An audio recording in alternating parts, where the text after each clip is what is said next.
আজকে আমি রান্না করব বাঁধাকপি মাছের মাথা দিয়ে, কারণ আমাদের নিরামিষ বাঁধাকপি কেউই খেতে চায় না। তার জন্য আমি করব মাছের মাথা দিয়ে বাঁধাকপি। তার জন্য সমস্ত মশলা নিয়েছি, আদা জিরে রসুন সব বাটা, টমেটো কুচি করে নিয়েছি, মাথাগুলি ভেজে নিয়েছি।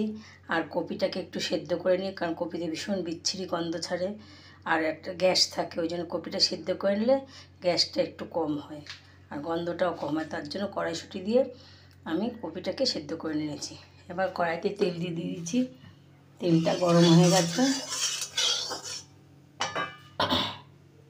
তেলের মধ্যে আমি এখন জিরে শুকনো লঙ্কা আর তেজপাতা ফোড়ন দিয়ে দিলাম।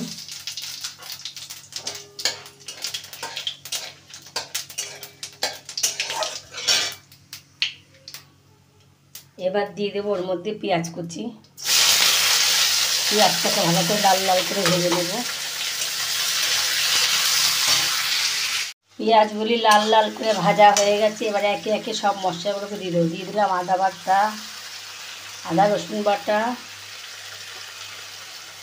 আদা বাটা, নুন, একে একে সব মশলাগুলো দিলাম। জিরের গুঁড়ো, লঙ্কার গুঁড়ো, হলুদ।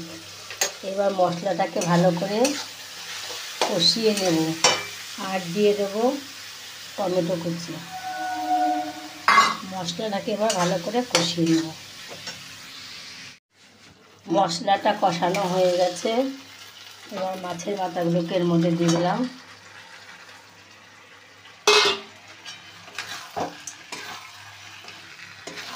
ভালো করে নিয়েছে। এবার সেদ্ধ করা কপি, এবারে সেদ্ধ করে রাখা আলুগুলোকে কপির মধ্যে দিয়ে দেবো, দিয়ে ভালো করে নেড়ে চেড়ে নেব।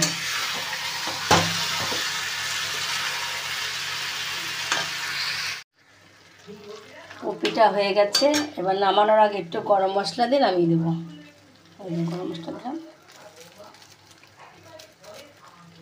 দিয়ে এবার নামিয়ে দেবো।